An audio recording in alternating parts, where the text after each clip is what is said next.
Vous écoutez le podcast Devenir écrivain avec Lucie Castel, épisode 130. Bienvenue sur Devenir écrivain, le podcast pour démarrer et réussir votre carrière d'écrivain. Et maintenant, retrouvez votre animatrice Lucie Castel, autrice publiée à l'international, formatrice et conférencière.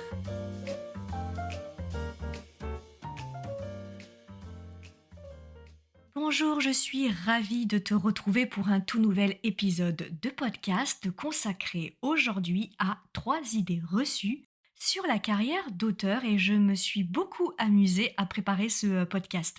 Mais avant de te faire part d'une anecdote vraiment très révélatrice et qui m'a donné l'idée de réaliser ce podcast, je t'invite, si ce n'est pas encore fait, à t'inscrire à notre newsletter en te rendant sur notre site internet licares.fr, licares.fr. Toutes les fins de semaine, tu reçois du contenu sous différentes formes et qui porte sur des conseils d'écriture et sur des conseils relatifs à la carrière d'auteur qui, en tout cas, je l'espère, te servent au quotidien. Donc ça nous fait plaisir si tu nous rejoins et ça permet de nous soutenir. Sans plus attendre, je vais te parler d'abord d'une anecdote et c'est cette anecdote qui m'a donné l'idée de faire ce podcast. Alors, il se trouve que j'ai déménagé il n'y a pas très longtemps, donc je me retrouve avec de nouveaux voisins. Et mes voisins, enfin l'un en tout cas de mes voisins, ils ont des enfants, plusieurs enfants, dont un qui doit avoir 11 ans, je pense, entre 11 et 12 ans. Et alors que j'étais en train de communiquer une énième fois avec l'un de mes chats qui était coincé sous la haie, je te passe les détails, mais si tu me suis sur Instagram, tu sais que ma relation est extrêmement compliquée avec mes 5 Maine Coon. Et il se trouve que le petit garçon en question, il adore les chats et que les miens sont à moitié cinglés mais pas farouches. Donc il était très content de voir que je bataillais avec mon chat parce qu'il se disait qu'il allait peut-être pouvoir le caresser. Et puis cette fois-ci, je l'intéressais plus que les chats et je vois bien qu'il m'observe et qu'il meurt d'envie de me poser une question. Et il finit par me dire est-ce que c'est vrai que tu écris des livres? Mon papa, il a dit que tu étais écrivain. Alors je lui dis bah oui, ton papa il a tout à fait raison, effectivement j'écris des livres. Alors je vois qu'il réfléchit bien avant de reprendre la parole, et il me dit ah d'accord c'est super, mais alors donc tu es riche. Alors je reste un peu bête, et il poursuit, parce qu'il a l'argument massu, et il me dit parce que mon papa il a dit que les écrivains ils gagnaient beaucoup d'argent. Et alors ça m'a beaucoup fait rire parce qu'il me l'a dit avec une naïveté extraordinaire et très probablement que son père l'a dit avec une naïveté tout aussi extraordinaire et sincère en disant ah bah oui bah la voisine effectivement elle doit gagner beaucoup d'argent parce que tu sais quand on est auteur on gagne beaucoup d'argent. Bref, au-delà d'anecdotes très mignonnes et en plus c'est un gamin qui est vraiment mais alors adorable. C'est une des choses qui est assez récurrente dans les contacts qu'on a avec des personnes qui ne sont pas du tout du milieu, même parfois des personnes qui aimeraient être auteurs et qui aimeraient se lancer et qui démarrent tout juste et qui ne se sont pas du tout renseignées encore, en tout cas, sur les rémunérations d'auteurs et comment fonctionne le milieu de la publication des livres. Et cette idée reçue, c'est vraiment on gagne beaucoup d'argent dans le milieu et quand on est écrivain, on gagne beaucoup d'argent. Et je pense que ce qui explique cette idée reçue, c'est vraiment pas que le moteur est la jalousie et que la plupart des gens, quand on exerce un métier un peu moins commun, un peu plus mystérieux, il y a tout de suite cette envie et cette jalousie qui se met en place. Et ils se disent, ah là là, mais oui, mais ça gagne beaucoup, etc. Pas du tout. C'est que vraiment, je pense que dans 99% des cas, il est inconcevable pour une personne qui achète un roman de 20 euros, par exemple, de s'imaginer que l'auteur qui est à la base du roman, qui est vraiment à l'origine de l'existence même de cette histoire et de ce roman, et que l'acte de création d'imagination est entre les mains seules de l'auteur, personne ne s'imagine que sur 20 euros, en réalité, on n'en touche quasiment que 2 euros. Et je pense que l'idée reçue, elle vient de là, en réalité. Et parce que c'est très compliqué pour quelqu'un qui n'est pas du tout du milieu de lui expliquer que celui qui est à l'origine de l'existence de l'histoire et du roman est celui qui gagne le moins dans toute la chaîne de la production du livre. Et qu'en réalité, il y a tellement d'intermédiaires qui sont nécessaires pour partir du manuscrit réalisé, confectionné par un auteur jusqu'au produit livre dans les rayons de la Fnac ou d'un libraire équivalent. Il y a tellement d'intermédiaires, tellement d'étapes nécessaires faites par des entreprises qui engagent un certain nombre de frais que nécessairement le gâteau il est coupé en 50 et que eh bien à l'origine nous auteurs on n'a qu'une petite part de ce gâteau qui est d'ailleurs partagé par plein d'autres intervenants qui eux aussi ont une petite part, mais petite part plus petite part, et finalement tout le gâteau est consommé. Et je pense que cette idée reçue, elle vient principalement de là, parce que j'ai eu tendance à remarquer que lorsque on m'a demandé ce que je gagnais sur un livre, ou quand j'ai dû donner cet exemple-là pour expliquer la répartition de qui fait quoi dans la production d'un livre entre l'auteur, l'éditeur, le distributeur, etc. Et que je leur dis, bah oui, mais nous on tourne autour de 10% de droits d'auteur sur un roman, hein. Alors c'est un petit peu moins, un petit peu plus. Bon, alors grosso modo, hein, si je fais une moyenne, c'est 10%. Bah, les personnes tombaient de leur chaise. Elles se disaient, mais c'est quand même incroyable. Nous, on s'imagine absolument pas, comme c'est votre histoire qu'on lit, c'est tiré de votre tête que cette histoire, elle n'existerait pas sans l'auteur. On s'imagine qu'à minima, c'est 50%. Par exemple, on pourrait comprendre 50%. Mais 10%, ça paraît vraiment dérisoire. Et c'est la raison pour laquelle les personnes pensent que on est riche. Et puis il y a aussi une autre fausse idée qui est véhiculée et qui participe de cette légende urbaine comme quoi les auteurs gagneraient beaucoup d'argent. C'est que je pense qu'il y a vraiment un quiproquo qui se fait dans la tête des gens, et ils sont pas du tout sur le bon chiffre de vente moyenne d'un livre. C'est-à-dire que comme on met en avant quasiment tout le temps la même poignée d'auteurs qui tiennent le haut du panier, comme Musso, Lévy, Nothomb, Chatham, Minier, enfin c'est toujours la même quinzaine d'auteurs qu'on met en avant, à croire qu'en France il n'y a que 15 auteurs qui font parler d'eux, et que les personnes les voient à la télévision, les voient dans des magazines, les voient à des émissions, etc. Et ben ils s'imaginent que ce sont des superstars. Et ils ont raison, ce sont des superstars. Et quand la presse annonce des volumes de vente sur le dernier Musso sorti, le dernier Lévy, et que c'est un phénomène, et qu'on voit la queue à l'entrée des librairies pour aller chercher son nouveau livre, effectivement, c'est une vision tout à fait juste que ces auteurs-là gagnent évidemment très très très bien leur vie. Et du coup, ils s'imaginent qu'à partir du moment où on est auteur et qu'on dit qu'on vit de notre plume, par exemple, bah, eux, ils s'imaginent qu'on est pareil que ce type de tête d'affiche, et que donc nos volumes de vente, c'est ce que la presse a relayé, à savoir 150 000 exemplaires vendus, 300 000 exemplaires vendus, 500 000 exemplaires vendus. Et ils se disent, bon, bah, à la limite, même s'ils gagnent un tout petit pourcentage sur les ventes des livres, bon, bah, c'est quand même 500 000 exemplaires ou 1 million d'exemplaires. Donc, bon, ça va le faire. Sauf que, en réalité, la moyenne des ventes sur un livre, c'est pas 100 000, hein.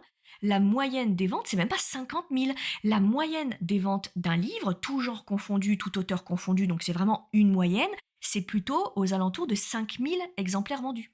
Alors évidemment, quand on dit ça et quand on dit qu'on touche que 10%, effectivement, on se dit, ah oui, on remet les choses à leur place, et du coup, on comprend un peu mieux que, bah non, on n'est pas riche, ou ceux qui sont riches, et on entend millionnaires par exemple, c'est un tout petit pourcentage des auteurs, hein. C'est l'équivalent de 1%, 2% à tout casser, et que le gros du bataillon, c'est pas du tout cet ordre de grandeur-là.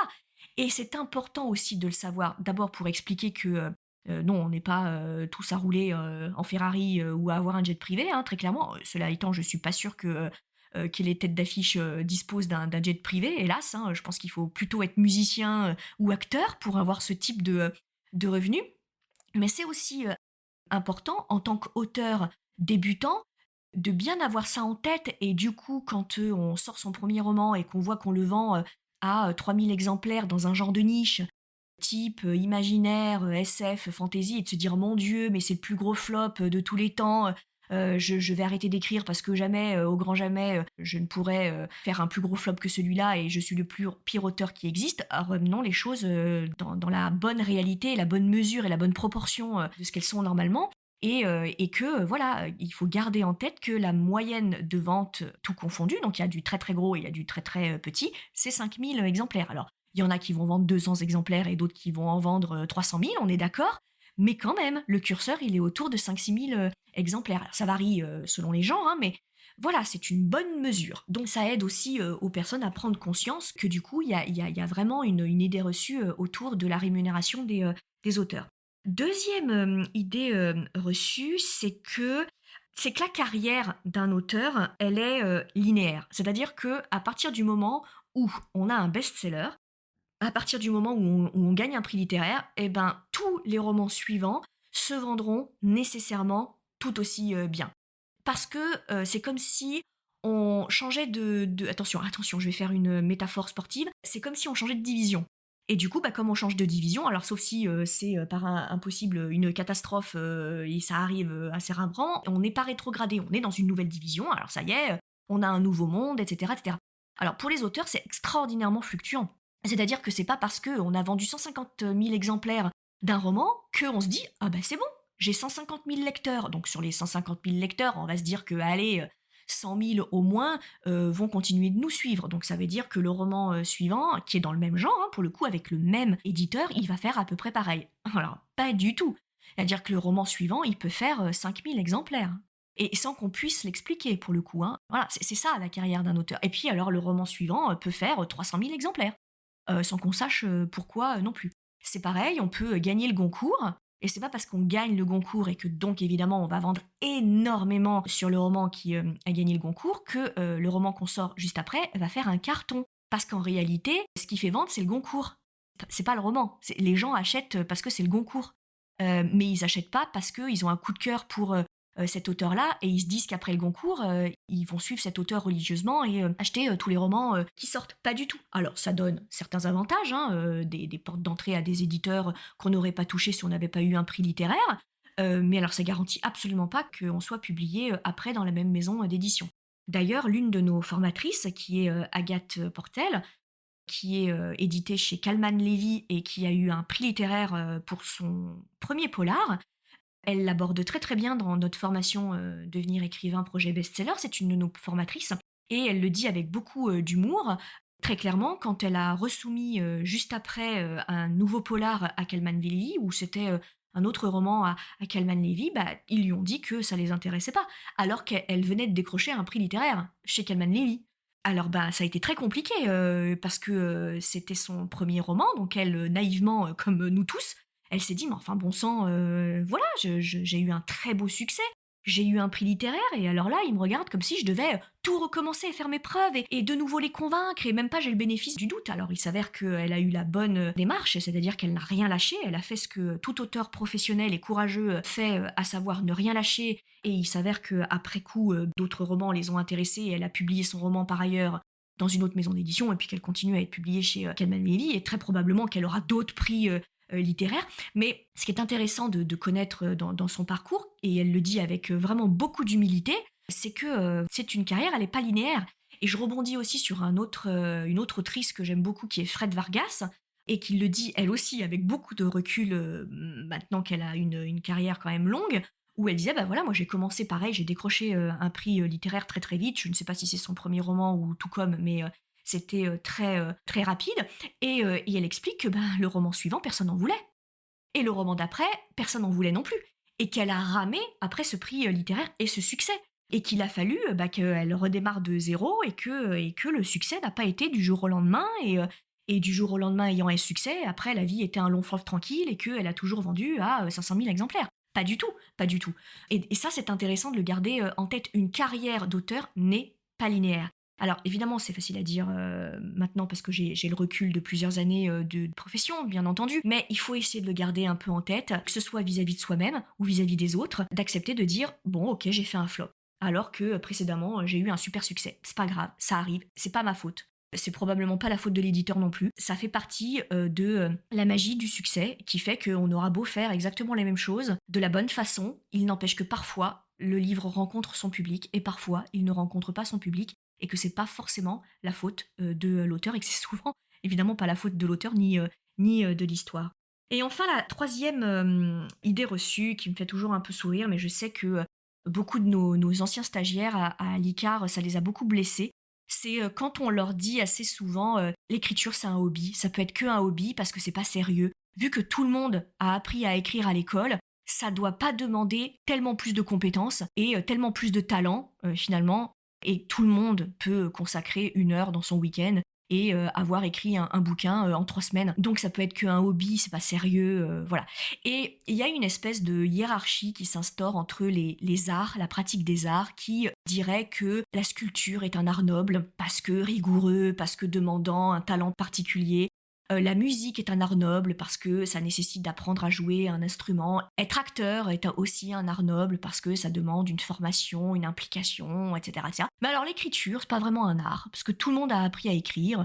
Tout le monde peut le faire pour un hobby, ce qui fait la différence entre des gens dont on parle un peu, comme Musso ou Lévy ou Noton. Bon, ils ont eu un peu de bol. Voilà, ils ont eu un peu de bol. Ils ont eu un engouement du public à un moment, mais finalement, ça pourrait tomber sur tout le monde. Que ce soit Mélie Noton ou pas, c'est exactement la même chose. Et cette idée reçue-là, elle fait mal. Parce qu'on sait, tu sais, si tu travailles sur ton manuscrit, si tu te bats pour achever un manuscrit, ou si tu as déjà publié et que tu continues de te battre pour installer ta carrière, c'est une idée reçue qui fait mal parce qu'il n'y a rien de plus éloigné de la vérité que le fait que tout le monde peut écrire un roman. Écrire un roman de façon professionnelle, donc être auteur, se destiner à une carrière d'auteur, qu'on décide de vivre de notre plume ou pas d'ailleurs, peu importe, mais du moment qu'on veut être publié, ça demande la même rigueur, le même savoir-faire et la même compétence que peuvent demander d'autres formes d'art telles que la sculpture, la peinture, la musique, la danse, etc. Et c'est pas parce que on sait marcher qu'on sait danser, comme un danseur étoile. C'est pas parce que on sait plaisanter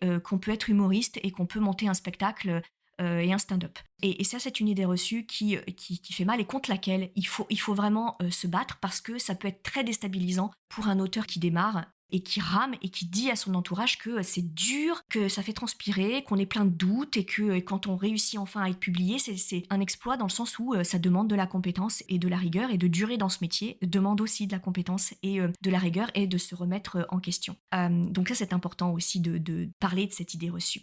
Voilà pour cet épisode de podcast qui, je l'espère, t'aura amusé ou en tout cas t'aura aidé à réfléchir à un certain nombre de thèmes. C'est aussi le but de ce podcast-là, de délivrer des conseils, mais aussi d'être dans la réflexion et dans le partage. Et j'avais envie de partager avec toi cette anecdote qui m'a fait beaucoup réfléchir. Je te dis, quoi qu'il arrive, très très vite pour un tout nouvel épisode de podcast. Si tu veux écrire un roman qui aura les qualités recherchées par les éditeurs et par les lecteurs, tu dois rejoindre Devenir écrivain projet best-seller. C'est la formation à distance la plus complète et la plus personnalisée pour t'aider à aller au bout de ton projet de roman. Rejoins sans plus tarder mon équipe de professionnels du monde du livre et moi-même sur licare.fr, licares.fr, afin de ne pas manquer la prochaine session de formation qui démarre le 8 février 2021. Beaucoup de nos anciens élèves sont en train de réaliser leur rêve de professionnalisation et de publication. Il n'y a aucune raison pour que ça ne t'arrive pas à toi.